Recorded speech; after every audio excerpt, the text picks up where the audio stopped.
പല കാര്യങ്ങളും ചെയ്യുന്നതിൽ നിന്ന് നമ്മളെ പിന്നോട്ട് വലിക്കുന്ന ഒരു തോന്നലാണ് I'm not good enough എന്നുള്ളത്.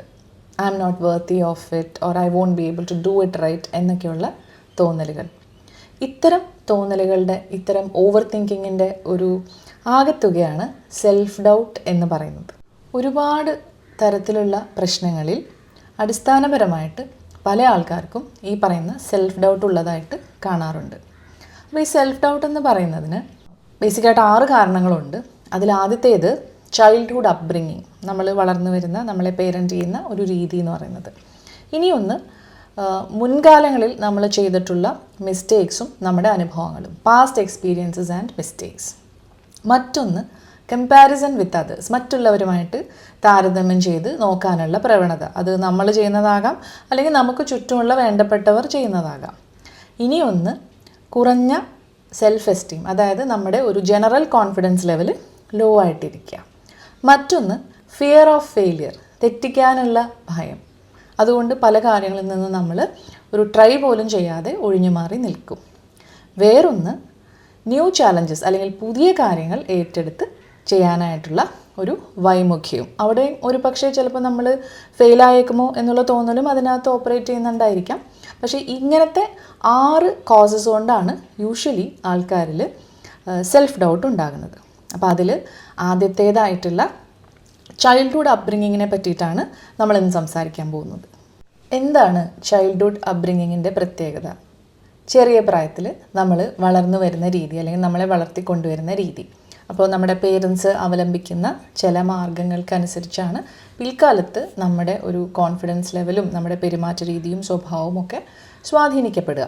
അപ്പോൾ നമുക്കൊരു പ്രശ്നമുണ്ടാകുമ്പോൾ നമ്മളെ കുറ്റപ്പെടുത്തുകയും ഇടിച്ചു താഴ്ത്തി സംസാരിക്കുകയും നമ്മുടെ ഒപ്പം നിൽക്കാതിരിക്കുകയും ചെയ്യുന്നതിന് പകരം നമ്മളെ ചേർത്ത് പിടിക്കുകയും ആശ്വസിപ്പിക്കുകയും നെക്സ്റ്റ് ടൈം ട്രൈ ചെയ്യാം എന്ന് പറയുകയും ചെയ്തിരുന്നെങ്കിൽ അതുണ്ടാക്കാവുന്ന ഒരു ഇമ്പാക്റ്റ് തീർച്ചയായിട്ടും വലുതല്ലേ? ഇങ്ങനെ സ്നേഹത്തിൽ അധിഷ്ഠിതമായിട്ടുള്ള ഒരു പാർട്ട്ണർഷിപ്പിൽ അധിഷ്ഠിതമായിട്ടുള്ള ഒരു പേരൻറ്റിങ്, അതിനെ നമ്മൾ ജെൻറ്റിൽ പേരൻറ്റിങ് എന്ന് പറയും. അപ്പോൾ ജെൻറ്റിൽ പേരൻറ്റിങ് എന്ന് പറയുന്ന ഒരു രീതിയാണ് ഒരു പേരൻറ്റ് അല്ലെങ്കിൽ 2 പേരൻസും കൂടെ അവലംബിക്കുന്നതെങ്കിൽ അങ്ങനെയുള്ള കുട്ടികൾക്ക് പിൽക്കാലത്ത് ഈ പറഞ്ഞൊരു സെൽഫ് ഡൗട്ട് ഉള്ളതായിട്ട് കാണാറേ ഇല്ല. ഈ ജെൻറ്റിൽ പേരൻറ്റിങ്ങിലൂടെ വളർന്നു വരുന്ന കുട്ടികളുടെ ഒരു പ്രത്യേകത നമ്മൾ നോക്കുകയാണെങ്കിൽ അവർക്ക് പൊതുവേ ആത്മവിശ്വാസം വളരെ കൂടുതലായിരിക്കും. അവർക്ക് സോഷ്യലി ഇൻട്രാക്ട് ചെയ്യാനോ ആൾക്കാരുമായിട്ടുള്ള സംഭാഷണങ്ങൾ ഇനിഷ്യേറ്റ് ചെയ്യാനോ ഒന്നും മിക്കപ്പോഴും യാതൊരു ബുദ്ധിമുട്ടും കാണാറില്ല.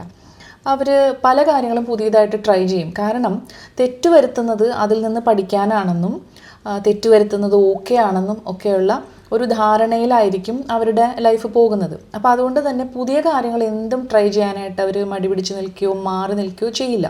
അപ്പോൾ അതുകൊണ്ട് തന്നെ പരമാവധി അവസരങ്ങൾ അവർക്ക് ജീവിതത്തിൽ ഉപയോഗപ്പെടുത്താനായിട്ട് സാധിക്കുന്നു. നേരെ മറിച്ച് ആത്മവിശ്വാസം കുറഞ്ഞ കുട്ടികൾ തെറ്റുവരുത്താനുള്ള ഭയം കൊണ്ട് പലതും ട്രൈ ചെയ്യാതെ ഒഴിഞ്ഞു മാറി നിൽക്കുന്നു.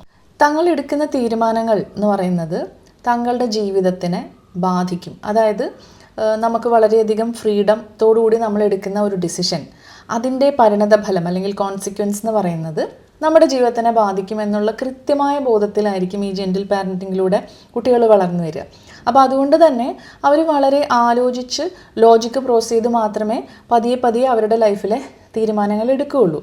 അപ്പോൾ അങ്ങനെയുള്ളവരിൽ ഈ എടുത്തുചാട്ടം വളരെ കുറവായിരിക്കും. തന്നെക്കുറിച്ചുള്ള ഒരു അഭിമാനം, സ്വാഭിമാനവും ഒരു സ്വത്വബോധവും ഒക്കെ വളരെ വ്യക്തമായിട്ട് രൂപീകരിക്കപ്പെടുന്നതിനാൽ മറ്റുള്ള ആൾക്കാർ ഇവരെ കളിയാക്കുകയോ കുറ്റപ്പെടുത്തുകയോ അനാവശ്യമായ കാര്യങ്ങൾ ഇവരോട് സംസാരിക്കുകയൊക്കെ ചെയ്യുമ്പോൾ അവരങ്ങനെ പെട്ടെന്ന് വാടിപ്പോകുന്ന കൂട്ടത്തിലായിരിക്കില്ല. ഈ തീയിൽ കുരുത്തത് വെയിലത്ത് വാടില്ല എന്ന് പറയുന്ന ഒരു റെസിലിയൻസ് എന്ന് പറയുന്ന ഒരു ക്വാളിറ്റി ഈ കുട്ടികളിൽ വളരെ കൂടുതലായിരിക്കും. പൊതുവേ ഇതൊരു സ്നേഹത്തിലും ഒരു പാർട്ട്ണർഷിപ്പിലും ഒക്കെ അധിഷ്ഠിതമായിട്ടുള്ളൊരു പേരൻറ്റിങ് ആയതുകൊണ്ട് തന്നെ കുട്ടികളും പേരൻസും തമ്മിലുള്ള ആ ഒരു ബന്ധത്തിൻ്റെ ഒരു ഇഴയടുപ്പം വാസ്തവത്തിൽ കൂടുകയാണ് ചെയ്യുന്നത്.